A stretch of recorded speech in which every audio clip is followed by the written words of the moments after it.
দেখবেন বাবাদের জামা কাপড় সব সময় মায়েদের শাড়ি থেকে কম দামি হয়। বাবাদের ওয়ার্ডরোব ভর্তি জামা কাপড় থাকে না। বাবারা একটা ঘড়ি বৃদ্ধ না হওয়া পর্যন্ত হাতিয়ে থাকে। বাবারা এক জোড়া জুতা চালায় বছরের পর বছর। বাবারা কম দামি মোবাইলটা একেবারে নষ্ট না হলে ফেলে দেয় না। বাবারা রোদ বৃষ্টি মাথায় নিয়ে সঞ্চয় করে। বাবারা সব থেকে সস্তা হোটেলে খায়। নিজের জন্য সব থেকে কৃপণ বাবাটা তার স্ত্রী সন্তানের জন্য সব থেকে বেশি ব্যয় হিসাবী। বাবারা একেবারে বাধ্য না হলে কখনো না বলে না। বাবারা ভালোবাসি এ কথাটা বলতে জানে না, করতে জানে। পৃথিবীর সব পুরুষ খারাপ, সব জন্মদাতা খারাপ, কিন্তু একটাও খারাপ বাবা নাই। মাননীয় মডারেটর, একজন শিক্ষকের সন্তান হিসেবে তাদের অসহায়ত্ব রোজই দেখতে হয় খুব কাছ থেকে। মাননীয় মডারেটর, গত ঈদে আমি যখন একটি ভালো পোশাকের জন্য কান্নাকাটি করছিলাম, তখন বাবা আমার হাতে কাগজ কলম ধরিয়ে দিলেন, আমার দিকে ছুড়ে দিলেন একটি গাণিতিক প্রশ্ন। একজন দিনমজুরের দৈনিক আয় 300 টাকা হলে মাসে তিনি কত টাকা আয় করেন? মাননীয় মডারেটর, মুখে মুখে বাবাকে জবাব দিলাম 9000 টাকা।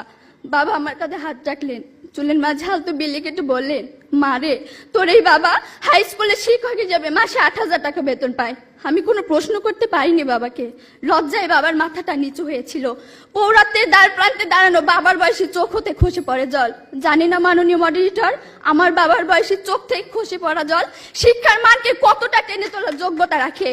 মাননীয় মডারেটর, এই যদি হয় শিক্ষাগুরুর জীবন, তাহলে একটা সময় হয়তো এদেশে আর কোনো শিক্ষকই পাওয়া যাবে না। এমন বাংলাদেশ আমরা কখনোই আশা করি না। মাননীয় মডারেটর, 30 লক্ষ লাশের একটি পাহাড় মারিয়ে আমরা বর্তমানে এসে দাঁড়িয়েছি। 2 লক্ষ মায়ের স্নেহের আঁচলে সাজিয়েছি দেশ। প্রতিপক্ষ বঙ্গবন্ধুর স্বপ্ন, লাখো শহীদের প্রত্যাশা আর বীর জননীর ত্যাগের প্রতিদান দেওয়ার এখনই সময়। আর তার জন্য চাই শিক্ষাক্ষেত্রে অধিক বিনিয়োগের মাধ্যমে টেকসই উন্নয়ন নিশ্চিত করা। ধন্যবাদ মাননীয় মডারেটর, ধন্যবাদ সবাইকে। আমি এই জন্য বলি বারবার যে আমি আমার বাবাকে বুঝতে পারছিলাম 2 সময়। এক, আমি যখন নিজে বাবা হয়েছি, আর যখন বাবা চলে গেছে। তো আপনারা যারা এখানে উপস্থিত আছেন, যে বাবাদের প্রতি যে দায়িত্ব, মার প্রতি যে দায়িত্ব, আমরা অনেক সময় রাগ করি, কিন্তু তারা তাদের জায়গায় সঠিক। এবং তাদেরকে সবসময় না এই যে বুকের ভিতরে রেখে দিবেন, তাদেরকে কখনো হারতে দিবেন না, তাদেরকে কখনো রাগ করতে দিবেন না।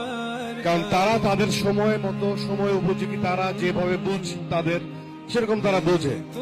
আপনারা হয়তো অনেক ইয়াং, অনেক আগায় গেছেন, কিন্তু তারাও অনেক আধুনিক। তো কখনো বাবা মাকে কষ্ট দিবেন না।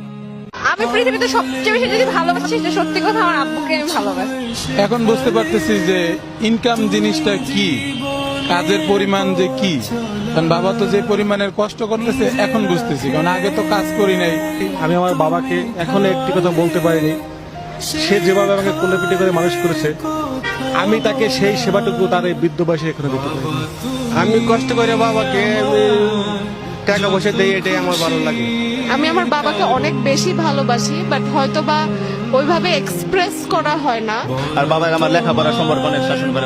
এখন আমি লেখাপড়া চালিয়ে যাচ্ছি, এই মুহূর্তে ইন্টার সেকেন্ড ইয়ারে করতেছি। আর আমার লেখাপড়ার বিষয়ে অনেক সতর্ক, অনেক যা চায় যেই মুহূর্তে তখন সেটা দেয়। বাবা ছোটবেলা খুব শাসন করতেন, তো বুঝতে পারতাম না শাসন এত কেন করতেন।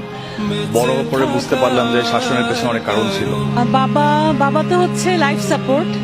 যে কোনো সন্তানের জীবনের মানে সবচেয়ে বড় পাওয়াগুলোর মধ্যে অন্যতম।